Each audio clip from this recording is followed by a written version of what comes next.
আমরা ভাবি, আমি আমার কথা বলি, যে ও আমাকে মনে হয় খুব ভালোবাসে, কিন্তু আদৌ কিন্তু সেইটা না। আপনার পিছনেও অনেক কথা বলতে পারে, অনেক কথা। হয়তো আপনি তাকে সেগুলো বলেননি, কিন্তু বানিয়ে বানিয়ে মানুষকে অনেক কথা বলা যায়। যদি বলেও থাকে, যদি উল্টোপাল্টা, ধরুন আমার নামে উল্টোপাল্টা কথা যদি বলেও থাকে, তাতে আমার কিছু যায় আসে না। কেননা আমি আমার জায়গা দিয়ে একদম পারফেক্ট। একদম পারফেক্ট। আমার জায়গা দিয়ে একদম নচ্চর, আমি একদম হই না। যদি আমি কিছু বলে থাকি, সেইটা বলার ক্ষমতাটা আমি রাখি। আর যেটা বলি না, তো বলিই না। ইন্ট্রোটা দিয়ে নিই। নমস্কার বন্ধুরা, বেঙ্গলি ব্লগার নুপুরের চ্যানেলে আপনাদের সবাইকে স্বাগত। খুশখুশ কাশি হচ্ছে, ভেবেছিলাম আজকে ভিডিও দেবো না, কিন্তু দিতেই হবে, ভিডিও দিতেই হবে। আজকে দেখুন যে মানুষের ওপর এত রাগ, এত ক্ষোভ, এত বিতৃষ্ণা, তাকে একদম প্ল্যান করে তাকে কি করে ওয়াইটি থেকে ভাগাতে হবে, যেইভাবে হোক, মিথ্যা কথা বলেও হোক, যেইভাবে হোক, নানা রকম চক্রান্ত চালিয়ে হোক ভাগাতে হবে। তার জন্য যদি কোটি কোটি টাকা খরচা হয়, ক্ষতি কী, তাই না? একটা মানুষের পিছনে বাবা কত টাকা খরচা করে ফেলছে, তাই না? বলুন তো, কার কথা বলছি বলুন তো? এই যে ঢপবাজ, মিথ্যাবাদী, মিথ্যাচারিতা, সত্যি কথা বলার কোনো ক্ষমতা রাখে না এই মানবিকতা কর্মী। একতরফাই কথা বলে যায়। খুব রাগ ওনার, সঞ্জয়ের ওপর প্রচণ্ড রাগ মেটাতে গিয়ে নিজের কি হচ্ছে একটু ভাববেন মানবিকতা কর্মী, একটু ভাববেন। ভালোবাসা অর্জন করতে শিখুন। আপনি তো ভালোবাসা অর্জন করছেন না, আপনি ভয় দেখাচ্ছেন, হুমকি চুমকি দেখাচ্ছেন। ভালোবাসাটা অর্জন করতে শিখুন। কিন্তু আপনার মধ্যে সেইটা নেই। আপনার দল থেকে যারা বেরিয়ে এসছে, না, আপনার দলে যারা থাকে তারা ভালো। যখনই তারা বেরিয়ে যায়, আপনার যে সাঙ্গপাঙ্গরা তাদের কি করে যে অ্যাটাকগুলো করে আপনি দেখেন। আপনি দেখবেন কি করে, আপনিও তো শিখিয়ে দেন। এই নোরা, নিমকি, কোলগেট, বেজর্মা, মা বেশ্যা বলতে এগুলো আপনি শিখিয়ে দেন, তাই না? যখন যে মেয়েটি, মামায়ের কথা বলছি, আপনার ওখানে ছিল, খুব সাবাসী দিয়েছিলেন, প্রচণ্ড সাবাসী দিয়েছিলেন। সেই সময় মামাই যেটা বলছে সেটাই সঠিক, সত্য, আর বাদবাকি লোকের কথা শোনার তো আপনার সময় ছিল না। এখন যেই মেয়েটার চোখটা খুলেছে, মানে ভেবেছে এই মা, আমি তো ভুল জায়গায় চলে এসেছি, তখন সেই মেয়েটি বেরিয়ে আসার পর আপনার সাঙ্গপাঙ্গরা কী ধরনের নোংরা কথা বলছে জানেন? আপনিও তো শিখিয়ে দিয়েছেন, গ্রুপে আপনিও শিখিয়ে দিয়েছেন যে এই ধরনের কথা বলছে। তার বাবা নোরাতে এমনভাবে কামড়ি ধরেছিল, বাবার নোরাতে ক্যান্সার হয়ে গেছে। আপনি লাইফে বলছিলেন না যে ওই হাতির, হ্যাঁ আমি হাতিই বলবো, হাতির হচ্ছে জন্মদিন, আপনি যাবেন গিফট নিয়ে। আপনি একটা কাজ করুন, আপনার হাতির না খুব পছন্দ নোরা, নিমকি, কোলগেট, জাপানি, বুঝতেই পারছেন, এগুলো গিফট করুন ওকে, একদম গিফট প্যাক করে সুন্দরভাবে গিফট করুন। খালি নিমকির খেলা ওর মধ্যে, নিমকি, নোরা, শোন হাতি। আর ম্যাডাম, আর আপনাকেও বলছি, ওই ম্যাডাম আমি বলি না তো আপনাকে, ওই মানবিকতা কর্মী বলছি, আপনি না এই ছল চাতুরিটাকে ওগুলো বন্ধ করুন আগে। আপনার ছল চাতুরিগুলো না ধরে ফেলেছে, আর যারা এখনও পর্যন্ত আপনার ছল চাতুরি ধরতে পারেনি, তারাও কদিন পর আপনার ছল চাতুরি ধরে ফেলবে। সঞ্জয়ের ওপর এত রাগ, আপনার টাকা খরচা করতে হলো, তাই না? আপনার 1.5 লক্ষ টাকা খরচা করতে হলো কেন? গরিব দুঃখীদের সেই টাকাগুলোতে আপনি হেল্প করতে পারেননি?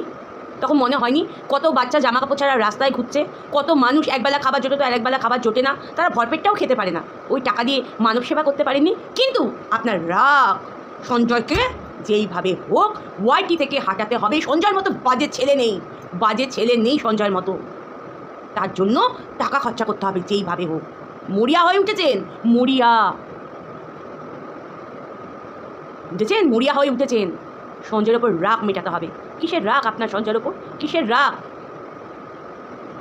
লাইভগুলো দেখেন, অন্যের লাইভ দেখেন, কে সানগ্লাস পরে লাইভ করছে, কে হাত কাটা নাইটি পরে লাইভ করছে, কেউ গামছা পরে লাইভ করছে, তাই না?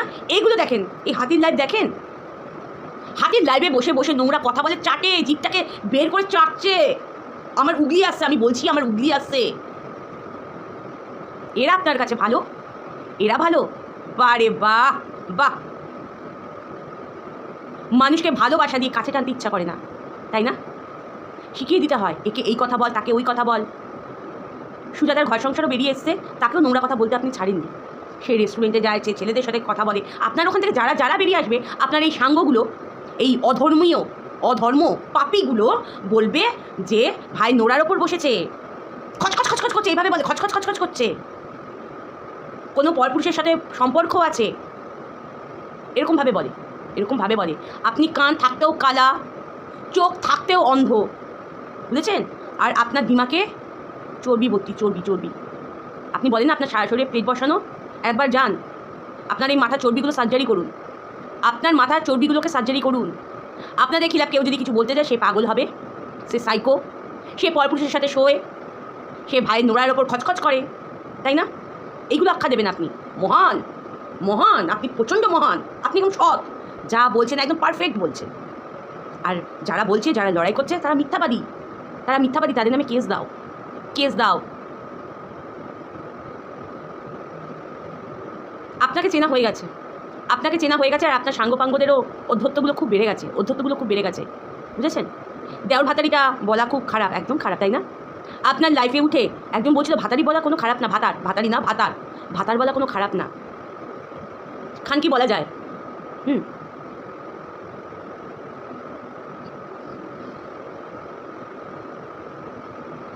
বিচার বলে আছে, আপনি কেউ না বিচার করার, ওপরে আছে। আমি ওপরবেলাকে না খুব মানি, আমি খুব মানি, প্রচণ্ড মানি।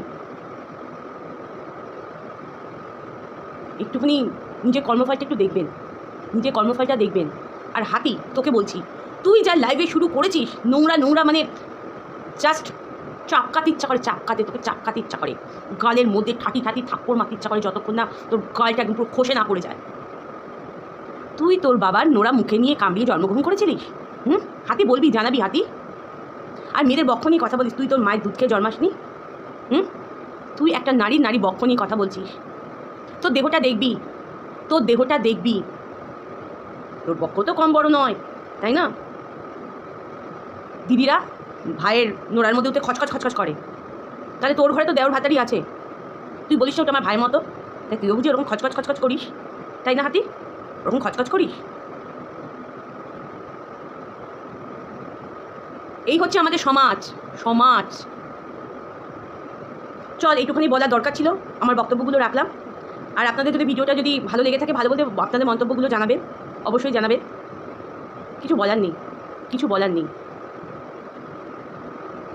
আর নুপুরের পিছনে কে কী কথা বললো বা না বললো তাতে যায় আসে না। আমি বলতে মানুষকে আমি একদম পুরো আমার জীবন দিয়ে ভালোবাসতে পারি, শেষ বিন্দু পর্যন্ত তার জন্য আমি দিয়ে দেবো, শেষ বিন্দু পর্যন্ত। কেউ আমার পিছনে যদি কেউ বাজে কথা বলে থাকে, সে ক্ষমার যোগ্য না, বললাম না, সে ক্ষমার যোগ্য না। চলুন, ভিডিওটা অনেকটা বড় হয়ে গেল। যে যেখানে আছেন সবাই ভালো থাকুন, সুস্থ থাকুন, এই কামনাই করি। নমস্কার।